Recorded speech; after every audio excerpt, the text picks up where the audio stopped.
Olá pessoal, aqui quem fala é Maicon José, mediador de física do PVS, e estamos na playlist de resolução comentada das questões do simulado de outubro de 2021.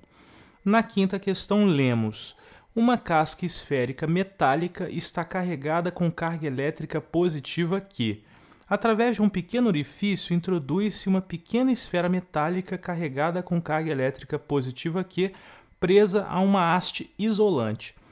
A seguir, faz-se a pequena esfera tocar a superfície interna da casca esférica, sendo então retirada.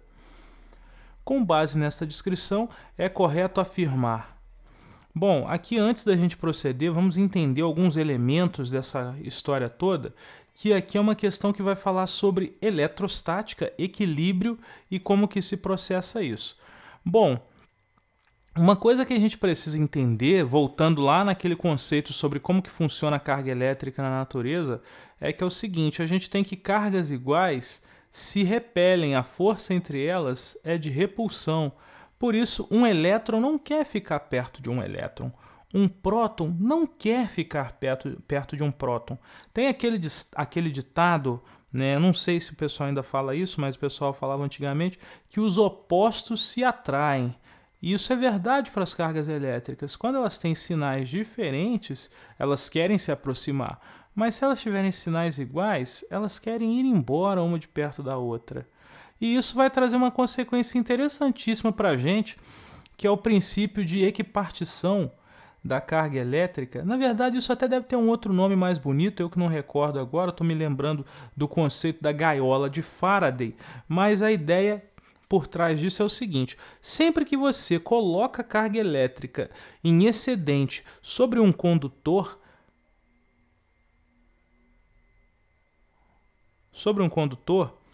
vai acontecer o seguinte: como essas cargas elétricas elas não querem ficar próximas umas das outras, elas vão se afastar o máximo possível.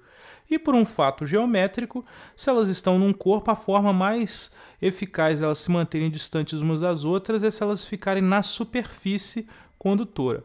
Então, quando você tem aqui a esfera eletricamente carregada, ela vai estar com a sua carga elétrica distribuída igualmente na sua superfície e não vai ter nenhuma carga elétrica no interior dela, porque se tivesse uma carga elétrica no interior, ela não estaria o mais distante possível das outras. Então, ela vai preferir ficar aqui na superfície. E esse fato ele é importante porque quando você faz a introdução da pequena esfera, a pequena esfera está carregada. Ela não conseguiu descarregar ainda para outra. Por quê? Porque, evidentemente, a diferença de potencial, né, entre essas duas superfícies não é suficientemente grande para isso, para romper a barreira dielétrica do ar. A barreira dielétrica é uma resistência que um meio opõe à passagem da corrente elétrica naquilo ali. Mas vamos supor que não passou realmente. Então, quando você pega a esferinha positivamente carregada, ela está aqui dentro de encherida, mas ela não queria estar com essa carga elétrica aqui. Por isso, se você tocar, o que vai acontecer? Essa carga elétrica ela vai vazar para a superfície maior, de maneira que a superfície maior vai ficar com 2 vezes a carga positiva, porque vai absorver essa carga, e assim ela vai zerar a carga aqui da outra. Isso é mais uma consequência desse princípio da gaiola de Faraday. As cargas elétricas elas querem ficar o mais distantes possíveis umas das outras. Então, eu não posso ter campo elétrico dentro de um condutor, né? Quando ele é simétrico e está bem carregadinho assim. Então, o campo elétrico ali dentro da casca esférica vai ser nulo. Por causa disso, não pode ter carga elétrica ali dentro. Então, vai vazar toda essa carga elétrica. E com isso, a gente vai chegar então na seguinte situação. Eu vou ter que a casca vai estar com a carga 2Q e a esferinha pequena vai estar com a carga 0. E aí elas estão nessa situação. Vamos ver se a gente acha que a alternativa que contempla isso. A carga elétrica final na casca esférica é mais 3Q sobre 2. A carga elétrica final da pequena esfera é mais Q sobre 2. Não coaduna com o que a gente falou. A carga elétrica final na casca esférica é mais Q sobre 2, a carga elétrica final na pequena esfera é mais 3Q sobre 2. Não coaduna com o que falamos. A carga elétrica final na casca esférica é nula, e a carga elétrica final na pequena esfera é mais 2Q. Aqui quase foi, só que a gente estaria dizendo que a carga elétrica saiu da parte externa e foi para a parte interna, coisa que ela não quer fazer. Então, também não serve. Alternativa D, a carga elétrica final na casca esférica é mais 2Q, a carga elétrica final na pequena esfera é nula. Essa é a nossa escolha, é o que vai acontecer nessa situação. Aqui na alternativa E diz que elas não trocam de cargas e que continua a mesma distribuição. Até poderia se elas não tivessem se tocado, mas aqui diz que faz uma tocar na outra, então elas conseguem trocar essas cargas. E aí até uma boa oportunidade para a gente falar um pouco sobre essa questão da eletrização. Então vai funcionar da seguinte maneira, se a gente tentar pegar bem resumidamente. Os corpos normalmente estão neutros. O que eu quero dizer com corpos neutros? Neutros eu quero dizer que eles têm a mesma quantidade de carga positiva que de carga negativa, ou seja, a quantidade de prótons deles tem que ser igual à quantidade de elétrons deles. Isso é o que normalmente acontece. Só que a gente viu também em outro vídeo dessa série que os elétrons, por estarem externos ao átomo, eles são muito mais fáceis de arrancar. Se eles são mais fáceis de arrancar, eu consigo desequilibrar essa quantidade de cargas, porque num lugar que devia ter o mesmo número de elétrons que de prótons, eu não consegui tirar os prótons, mas tirei os elétrons. Então, por isso a gente pode fazer um processo que a gente chama de eletrizar os corpos. Então, existem as eletrizações. As principais eletrizações a gente vai ter que são por contato. Como que funciona essa eletrização por contato?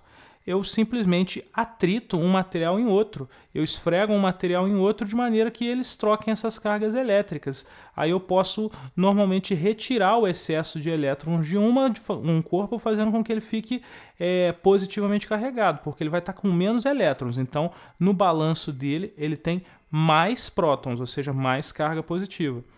E da mesma forma, um outro corpo vai receber esses elétrons e, portanto, ele vai ficar eletricamente negativo, porque ele vai ter mais carga elétrica negativa do que positiva. Um caso clássico disso é quando você, por exemplo, está com aquelas roupas que são de tecido sintético e você sente que elas dão um choquinho ou atraem os pelos do corpo, porque conforme ela está se esfregando com a sua pele, ela vai acumulando esses excessos de carga, né? Então, ocorre essa eletrização. O pessoal também pode fazer isso usando um pente, atritando no cabelo, vai ter esse mesmo efeito, né? São situações possíveis onde a gente observa essa eletrização por contato. O outro tipo de eletrização que a gente tem é a eletrização por indução. Essa eletrização por indução eu vou mostrar aqui esquematicamente com um desenho, mas imagina que eu tenho aqui um corpo previamente eletrizado. Então, vou dizer que ele está com cargas negativas. Os outros corpos estão neutros, mas esse daqui está negativo. Se eu aproximar ele de um outro corpo que está eletricamente neutro, o que vai acontecer? Não vou encostar, porque senão seria contato, mas eu estou aproximando eles. Quando eu aproximo eles, vai acontecer uma coisa, as cargas de sinal contrário se atraem, certo? Então eu vou ter aqui que esse está negativamente carregado, e aí esse que está próximo vai ficar com as cargas positivas desse lado. Por quê? Porque ele está querendo manjar esse que está negativamente carregado aqui.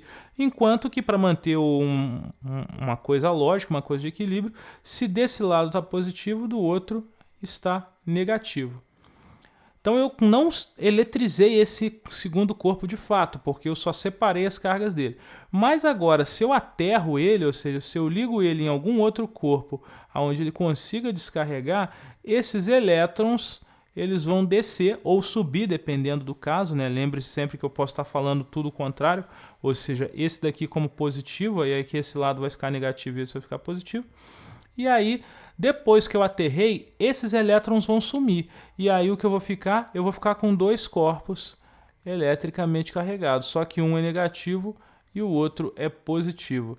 Então, recapitulando aqui, na eletrização por contato, um corpo eletricamente carregado induz a separação de cargas num outro corpo previamente neutro. A gente aterra um dos lados do corpo eletricamente neutro de maneira que ele descarregue as cargas contrárias ao que estava eletrizando ele.